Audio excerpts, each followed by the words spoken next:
नमस्कार, सत्यहिंदी.com पर आपका स्वागत। मैं हूं शैलेश। दिल्ली में विधानसभा चुनाव, बल्कि उससे भी और पहले प्रधानमंत्री नरेंद्र मोदी ने एक नारा दिया था, जहां झुग्गी वहां मकान। लेकिन अब हो क्या रहा है? ऐसा लग रहा है कि दिल्ली ही नहीं, बल्कि पूरे देश में जहां भी बीजेपी की सरकार है, वहां झुग्गियों को तोड़ने की एक मुहिम चल रही है। जाहिर सी बात है कि ये झुग्गियां सड़कों के किनारे अवैध रूप से बनी हुई थी। उसके अलावा रेलवे लाइन के किनारे, स्टेशन पर, सब जगह बनी हुई थी। और जैसे ही बंगाल में विधानसभा का चुनाव शुरू हुआ, वैसे ही बंगाल में इस दौर की शुरुआत हुई। वहाँ हावड़ा स्टेशन, सियालदह स्टेशन, सभी स्टेशनों से हटाए गए झुग्गी वाले और पटरी पर बैठने वाले दुकानदार। कहा गया कि इनके चलते रास्ता ठीक से नहीं चल पा रहा है। मुंबई में बांद्रा में गरीब नवाज नगर को तोड़ दिया गया। ये बताया गया कि वो सरकारी ज़मीन पर, रेलवे की ज़मीन पर लंबे समय से बसे हुए थे। तो आखिर हो क्या रहा है? बनारस में बुलडोज़र चल रहा है। बिहार के कई शहरों से बुलडोज़र की खबर आ रही है। ऐसा लग रहा है कि बीजेपी शासित राज्यों में कोई बुलडोज़र पर्व चल रहा है। दिल्ली में तो मुख्यमंत्री की जो कंस्टिट्यूंसी है, उसमें शालीमार बाग, वहाँ एक मुख्य सड़क के साथ लगी हुई कॉलोनी, जो बहुत पुरानी कॉलोनी बताई जाती है, उसको तोड़ दिया गया और ये कहा गया कि ये जो है सड़क को चौड़ा करने के लिए किया गया है। बनारस में जो दाल मंडी इलाका है, जो मशहूर इलाका, उसको बड़े पैमाने पर तोड़ करके एक नई सड़क निकाली जा रही है। तो ये जो सब कुछ हो रहा है, उसका इम्पैक्ट क्या है? जो लोग इन घरों में रह रहे थे वो कहाँ जा रहे हैं? और जो लोग पटरियों पर दुकान चला रहे थे, उससे अपनी ज़िंदगी जी रहे थे, उनका क्या हो रहा है? ये कुछ ऐसे मुद्दे हैं जिस पर न तो राजनीतिक दलों की नज़र है इस समय, और ना ही कोई टेलीविज़न चैनल या अखबार पूरी ईमानदारी से इनको दिखा रहा है। तो ये लोग जो हैं कहाँ जाएंगे, क्या करेंगे? ये एक बड़ा सवाल है। इसके पहले प्रधानमंत्री की कई योजनाएं आई। आपको पता ही है कि 2014 में प्रधानमंत्री बनने के थोड़े दिनों बाद एक पीएम उदय योजना आई थी, जिसमें गरीबों को मकान दिया जाना था। कुछ मकान दिए भी गए, लेकिन क्या लोगों के पास मकान है या रोज़गार है? इस समय जबकि एआई के चलते, यानी आर्टिफिशियल इंटेलिजेंस के चलते, जो नौकरियां हैं उस पर संकट के बादल मंडरा रहे हैं। यानी जो लोग छोटे छोटे काम करके 15-20 हज़ार, 25 हज़ार या 50 हज़ार तक की नौकरी कर रहे थे, उन सब लोगों को छटनी के खतरे के नीचे से गुजरना पड़ रहा है। चलिए देखते हैं कि भारत में ये झुग्गी झोपड़ी में या अवैध बस्तियों में रहने वाले कितने हैं। अब हमारे पास जो आंकड़े उपलब्ध हैं वो 2011 के ही हैं, और 2011 में जनगणना हुआ था, 2021 में हुआ नहीं कोरोना के कारण, और वो अभी तक टलता जा रहा है। तो इसमें 2613 शहरों के कस्बे हैं, और इसके हिसाब से करीब 1,40,00,000 लोग ऐसे थे जो उस समय 2011 में झुग्गियों में रह रहे थे, और इनकी संख्या करीब 6.5 करोड़ की थी। ये शहरी क्षेत्रों की बात मैं कर रहा हूँ। करीब 17-18% लोग जो हैं शहरों में झुग्गियों में रह रहे थे। महाराष्ट्र में ये सबसे ज़्यादा थे, क्योंकि बॉम्बे में सबसे ज़्यादा झुग्गियाँ हैं, और उसके अलावा और भी शहरों में हैं। ये सरकारी आंकड़ा था। अब उसके बाद यूनाइटेड नेशंस का जो आवास अनुमान है, उसके हिसाब से 2020 और 2025 के जो आंकड़े उपलब्ध हैं उसके हिसाब से करीब 23 करोड़ लोग, यानी आधी शहरी आबादी जो है वो झुग्गियों में रहती है या छोटी छोटी अवैध बस्तियों में बेतरतीब बने हुए मकानों में, जिनको झुग्गियों की श्रेणी में ही रखा जाता है। वर्ल्ड बैंक और यूनाइटेड नेशन के डेटा में करीब बताया गया है कि 24-25% से ज़्यादा लोग जो हैं वो इसी तरह के मकानों में रहते हैं।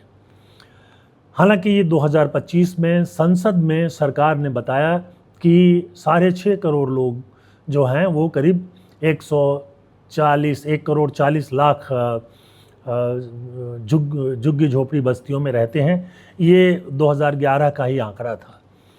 उसके बाद जो NSSO सर्वे है उसमें ये बताया गया कि 64% से ज़्यादा जो झुग्गी झोपड़ी बस्तियां हैं वो पब्लिक लैंड पर, यानी सरकारी ज़मीन पर बसे हुए हैं। अब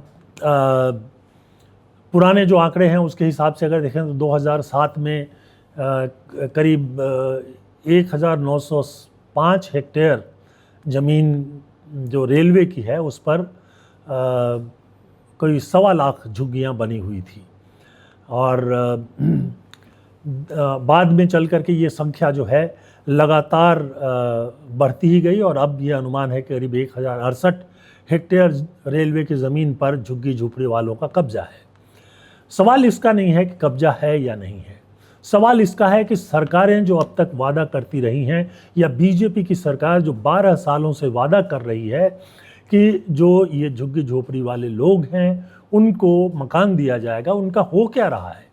उसके साथ साथ ये सवाल है कि जब आप फुटपाथ पर लोगों को काम नहीं करने दे रहे हो, यानी वो छोटा मोटा जो रोज़गार करते थे, बेचते थे खाने का सामान, कपड़े वगैरह वगैरह, तो फिर उनके लिए क्या रोज़गार उपलब्ध कराया जा रहा है। अकेले कलकत्ता में कुछ दिनों पहले एक आंकड़ा आया था कि 10,000 से ज़्यादा जो पटरी पर बैठने वाले लोग हैं वो हटा दिए गए, उनकी दुकानें तोड़ दी गई, जब्त कर ली गई, बर्बाद कर दी गई। अब ये सवाल ये है कि इनको घर और इनको रोज़गार, ये दोनों सवाल साथ में हैं। आमतौर पे ये झुग्गी वाले लोग, रहने वाले लोग, झुग्गियों में रहने वाले लोग जो हैं वही पटरी पर दुकानें भी चलाते हैं, आसपास में रहते हैं, रेलवे की ज़मीन पर भी वही है। तो सरकारें जो कर रही हैं वो कितनी हैं।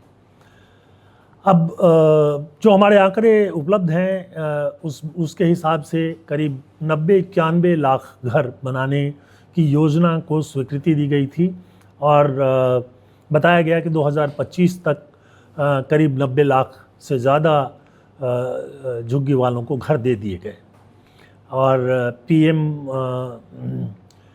PMY योजना जो है उसका 2.0 वर्ज़न भी शुरू हो चुका है। अब अन्य बहुत सारी योजनाएं हैं सरकार की जिसके तहत कि लोगों को शहरी क्षेत्र में और ग्रामीण क्षेत्रों में मकान देने की बात की जाती है।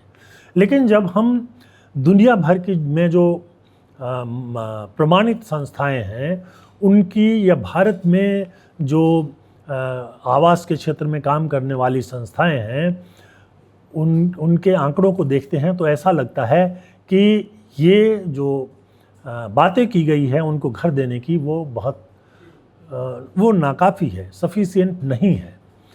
तो फिर ये योजनाएं कब से चल रही हैं, उनका क्या हुआ। जब बीजेपी के पहले जब कांग्रेस की सरकार थी तब भी इंदिरा आवास योजना थी, उससे भी कोई हल जो है वो नहीं निकला। तो ये जो वादे किए जाते हैं कि झुग्गियाँ नहीं तोड़ी जाएंगी, अवैध बस्तियाँ नहीं तोड़ी जाएंगी, तोड़ी जाती हैं। इन दिनों ये कहा जा रहा है कि अदालतों का आदेश है उनको तोड़ने के लिए, वो पेंडिंग थे। तो पेंडिंग काम एक साथ कैसे शुरू किया गया? क्या ये किसी योजना का हिस्सा है कि बंगाल से बम्बई तक, बंगाल से महाराष्ट्र तक, गुजरात में, बिहार में, दिल्ली में उत्तर प्रदेश में तो बुलडोज़र बड़े समय से रौंद रहे थे। तो इसका क्या हुआ? जहाँ झुग्गी वहाँ मकान का जो वादा किया गया था उसका क्या हुआ? ये जो पीएम योजना उदय योजना थी, जिसमें अनऑथराइज्ड कॉलोनियाँ, यानी जो कॉलोनी जो हैं जैसे दिल्ली में है, उनमें ये कहा गया था कि उनको मकान दिए जाएंगे। उनका क्या हुआ? दिल्ली में अकेले करीब 1731 अनधिकृत कॉलोनियाँ हैं और 40 लाख लोग उसमें रहते हैं, ये भी बताया गया। अब ये जो सारी चीज़ें थी, वो अब जो जहाँ तोड़ा जा रहा है वहाँ वो बता रहे हैं कि भाई देखिए हमारे पास तो कार्ड बना है इसके लिए, उसके बाद भी नहीं हो रहा है। देखिए ये बात बहुत आसान लग सकती है, लेकिन जब हम लोगों को घर और रोजगार दोनों से वंचित कर रहे हैं तो वो जाएंगे कहाँ? क्या वो अपराध की तरफ नहीं जाएंगे? जो रोजगार कर रहे थे, ईमानदारी से जी रहे थे, वो कहाँ जाएंगे? दुनिया भर में पटरियों पर दुकानें लगती हैं। हाँ, भारत की तरह नहीं कि सारी पटरी पर कब्जा हो जाए, उसके कुछ कुछ हिस्सों पर होती है ताकि लोग भी चलते रहें और ये भी हो। तो इनको व्यवस्थित करने की कोशिश पिछले 12 सालों में क्यों नहीं की गई? अब बीजेपी के लोग तो शायद ये कहेंगे कि नेहरू ही इसके लिए जिम्मेदार हैं या इंदिरा गांधी जिम्मेदार हैं। इंदिरा गांधी का भी नाम नहीं लेते, वो नेहरू का ही लेते हैं। पर नेहरू तो 1964 में चले गए थे। 2012 में कांग्रेस की सरकार भी चली गई, 2014 में कांग्रेस की सरकार चली गई। उसके बाद से 12 सालों से बीजेपी की सरकार है, नरेंद्र मोदी प्रधानमंत्री बने हुए हैं। बार बार हर चुनाव से पहले वादा किया जाता है, लेकिन इस पर कार्रवाई क्यों नहीं होती है? ये जो लोग हैं ये ड्राइवर का काम करते हैं, जो इनमें रहते हैं, इन घरों में ड्राइवर का काम करते हैं। आपके घर में जो डोमेस्टिक हेल्प बाई आती है वो भी इसी में रहते हैं। खाना बनाने का काम, सफाई का काम, ये सब लोग कर रहे हैं, ये सब लोग ही करते हैं। तो एक तो ये इनको जब यहाँ से हटाया जा रहा है तो इस तरह के काम करने वालों की कमी होगी, वो एक बड़ी समस्या आएगी। उसके साथ साथ बहुत सारे लोग ये पटरियों पर जो दुकान चलाते हैं, बहुत सस्ते में चीज़ें बेचते हैं, वो एक ख़त्म हो जाएगा। तो ये क्या यहाँ पर ये सब तोड़ करके और माल कल्चर को लाने की कोशिश की जा रही है? इस पर आप ज़रूर विचार कीजिएगा कि क्या मॉल कल्चर से काम चलेगा। एक सर्वेक्षण और हो रहा है देश में कि जो रिहायशी कॉलोनी यानी जो घर वाली कॉलोनियाँ हैं, उसमें अगर कमर्शियल एक्टिविटीज़ जैसे दुकानें चल रही हैं, ऑफिस चल रहे हैं, उनका भी अदालत के आदेश से सर्वे किया जा रहा है और उनको भी बंद किए जाने की बात है।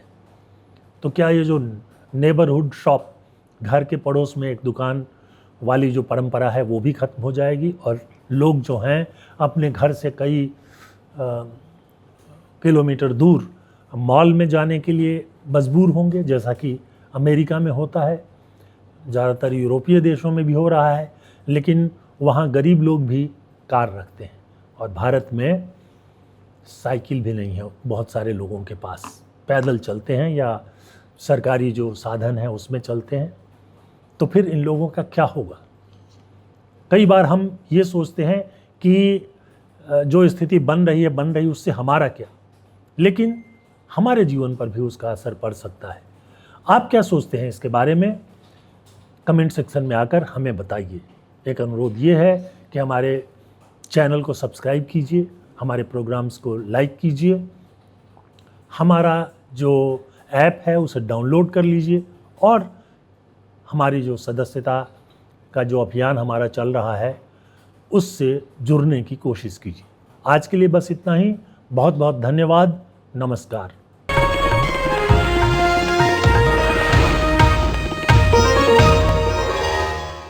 Copyright disclaimer under Section 107 of the Copyright Act 1976. Allowance is made for fair use for purposes such as criticism, comment, news reporting, scholarship, and research. Fair use is a use permitted by copyright statute that might otherwise be infringing.